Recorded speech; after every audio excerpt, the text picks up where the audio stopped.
Chapter 8. The Brown Hen. George stood in the farmyard looking up at the roof. The old farmhouse had a fine roof of pale red tiles and tall chimneys. There was no sign of Grandma. There was only a song thrush sitting on one of the chimney pots singing a song. The old Wurzels got stuck in the attic, George thought. Thank goodness for that. Suddenly, a tile came clattering down from the roof and fell into the yard. The song thrush took off fast and flew away. Then another tile came down, then half a dozen more, and then, very slowly, like some weird monster rising up from the deep, Grandma's head came through the roof, and then her scrawny neck and the top of her shoulders. "How am I doing, boy?" she shouted. "How's that for a bash-up?" "Don't you think you'd better stop now, Grandma?" George called out. "I have stopped," she answered. "I feel terrific." "Didn't I tell you I had magic powers? Didn't I warn you I had wizardry in the tips of my fingers? But you wouldn't listen to me, would you? You wouldn't listen to your old Grandma." "You didn't do it, Grandma," George shouted back to her. "I did it. I made you a new medicine." "A new medicine? You? What rubbish!" she yelled. I did, George shouted. "You're lying as usual," Grandma yelled. "You're always lying." "I'm not lying, Grandma. I swear I'm not." The wrinkled old face high up on the roof stared down suspiciously at George. "Are you telling me you actually made a new medicine all by yourself?" she shouted. "Yes, Grandma, all by myself." "I don't believe you," she answered. "But I'm very comfortable up here. Fetch me a cup of tea." A brown hen was pecking about in the yard close to where George was standing. The hen gave him an idea. Quickly, he uncorked the medicine bottle and poured some of the brown stuff into the spoon. "Watch this, Grandma," he shouted. He crouched down, holding out the spoon to the hen. "Chicken," he said. Chicken. Come here, have some of this." Chickens are stupid birds and very greedy. They think everything is food. This one thought the spoon was full of corn. It hopped over, it put its head on one side and looked at the spoon. "Come on, chicken," George said. "Good chicken, chick. The brown hen stretched out its neck towards the spoon and went peck. It got a beakful of the medicine. The effect was electric. Shrieked the hen as it shot straight up into the air like a rocket.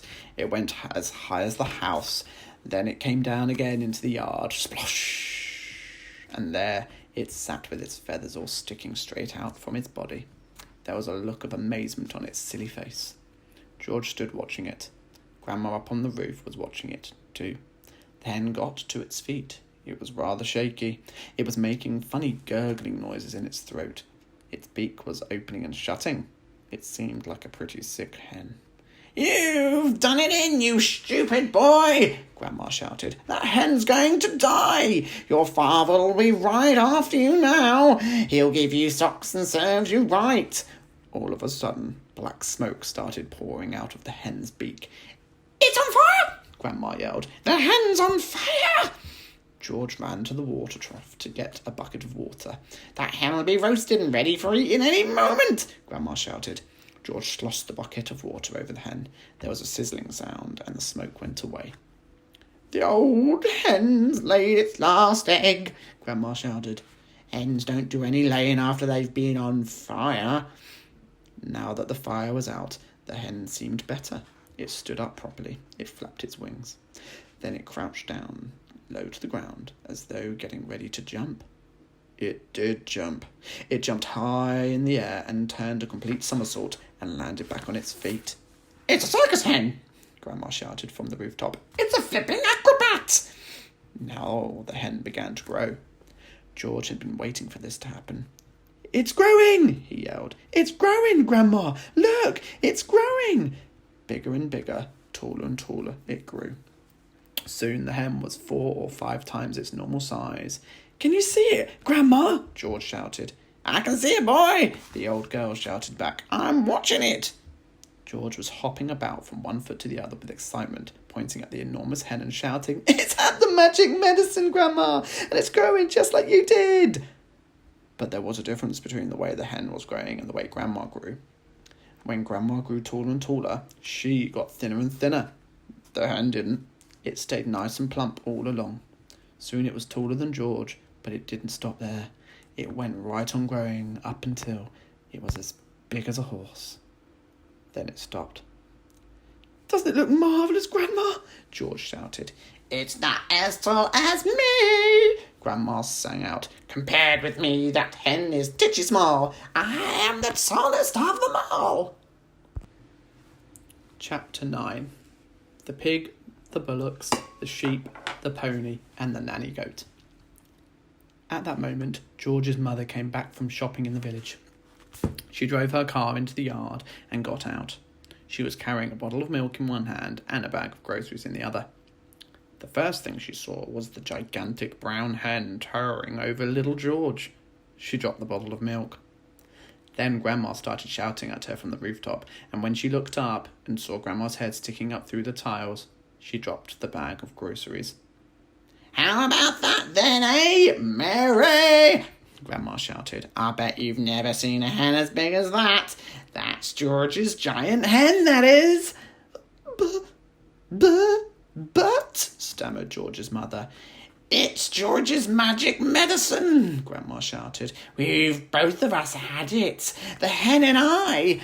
"But how in the world did you get up on the roof?" cried the mother. "I didn't," cackled the old woman. "My feet are still standing on the floor in the living room." This was too much for George's mother to understand. She just goggled and gaped. She looked as though she was going to faint. A second later, George's father appeared. His name was Mr. Kranky. Mr. Kranky was a small man with bandy legs and a huge head. He was a kind father to George, but was not an easy person to live with, because even the smallest things got him worked up and excited. The hen standing in the yard was certainly not a small thing, and when Mr. Kranky saw it, he started jumping about as though something was burning his feet. "Great heavens!" he cried, waving his arms. "What's this? What's happened? Where did it come from? It's a giant hen! Who did it?" "I did," George said. "Look at me!" Grandma shouted from the rooftop. "Never mind about the hen. What about me?" Mr. Kranky looked up and saw Grandma. "Oh, shut up, Grandma," he said. It didn't seem to surprise him that the old girl was sticking up through the roof. It was the hen that excited him. He had never seen anything like it. But then who had? "It's fantastic," Mr. Kranky shouted, dancing round and round. "It's colossal, it's gigantic, it's tremendous, it's a miracle. How'd you do it, George?" George started telling his father about the magic medicine. While he was doing this, the big brown hen sat down in the middle of the yard and went cluck, cluck, cluck. Everyone stared at it. When it stood up again, there was a brown egg lying there. The egg was the size of a football. "That egg would make scrambled eggs for 20 people, Mrs. Kranky said. "George," Mr. Kranky shouted, "how much of this medicine have you got?" "Lots," George said. "There's a big saucepan full in the kitchen, and this bottle here is nearly full." "Come with me," Mr. Kranky yelled, grabbing George by the arm. "Bring the medicine. For years and years I've been trying to breed bigger and bigger animals, bigger bulls for beef, bigger pigs for pork, bigger sheep for mutton." They went to the pigsty first. George gave a spoonful of medicine to the pig. The pig blew smoke from its nose and jumped about all over the place. Then it grew and grew. After that, they went to the herd of fine black bullocks that Mr. Kranky was trying to fatten for the market. George gave each of them some medicine. Then the sheep. He gave some to his grey pony, Jack Frost.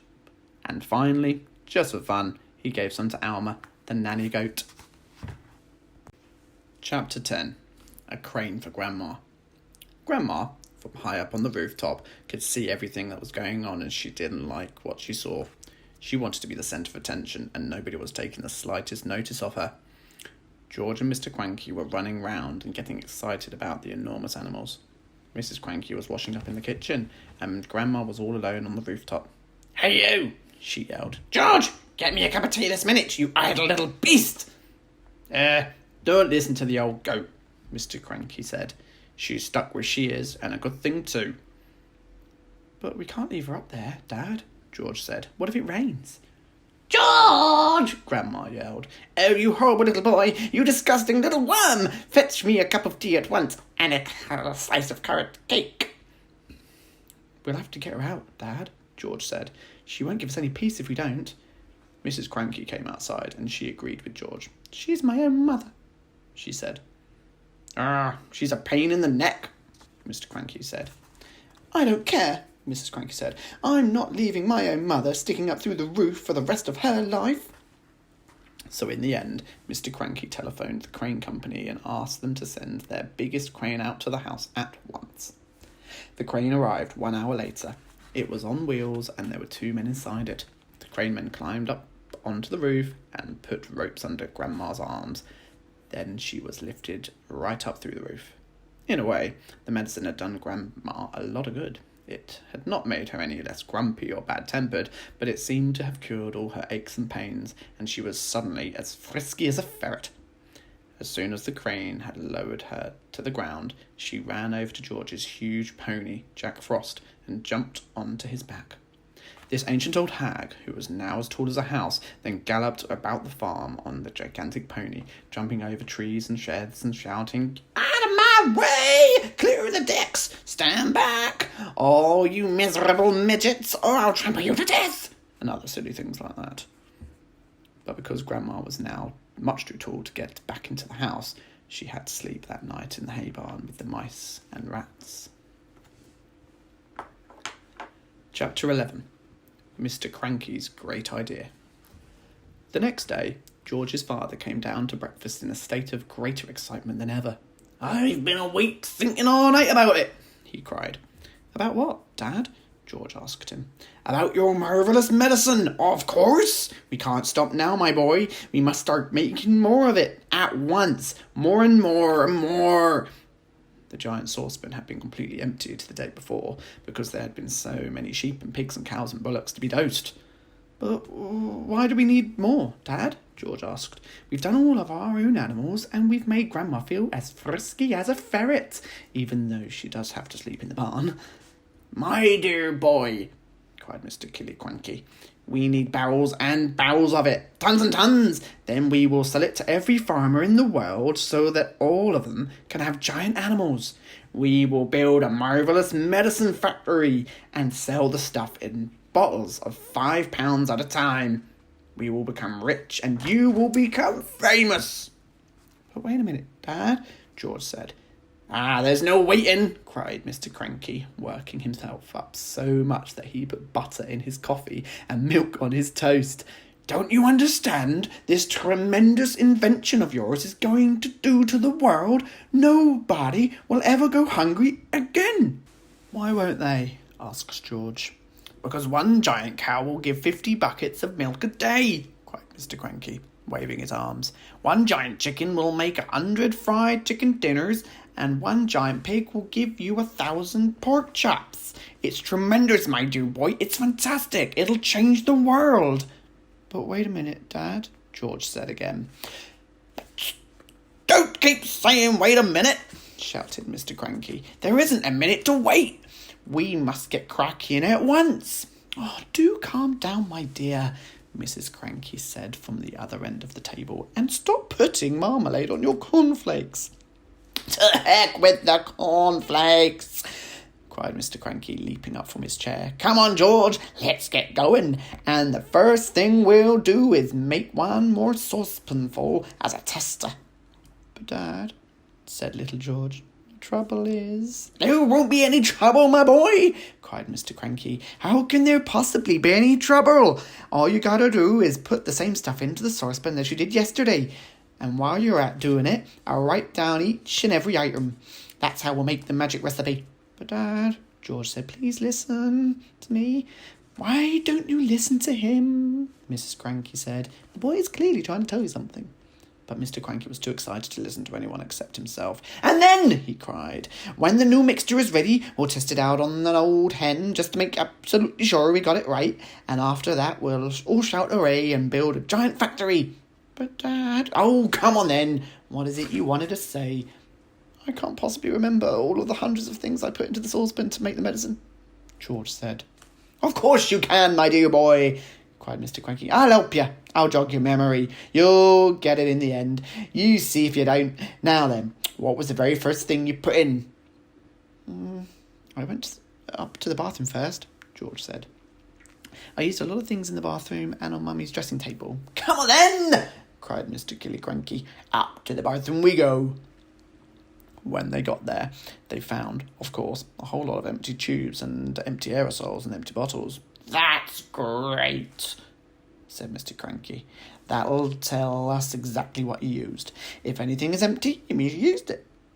So Mr. Cranky started making a list of everything that was in the empty in the bathroom.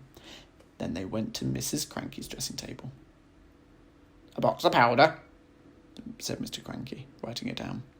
"Helga's hair set, flowers of turnips, perfume. Terrific. This is going to be easy. Where did you go next?" To the laundry room," George replied. "But are you sure you haven't missed anything out up here, Dad?" That's up to you, my boy," Mr. Cranky said. "Have I?" "I don't think so," George said. So down they went to the laundry room, and once again Mr. Cranky wrote down all the names of the empty bottles and cans. "My goodness me, what a mass of stuff you used," he cried. "No wonder it did magic things. Is that the lot?" "No, Dad, it's not," George said, and he led his father out to the shed where the animal medicines were kept and showed him the 5 big empty bottles up on the shelf. Mr. Cranky wrote down all their names. "Anything else?" Mr. Cranky asked. Little George scratched his head and thought, but he couldn't remember having put anything else in. Mr. Cranky leapt into his car and drove down to the village and bought new bottles and tubes and cans of everything on his list. He then went to the vet and got a fresh supply of all the animal medicines George had used.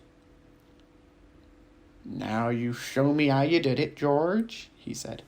"Come along, show me exactly how you mixed them all together."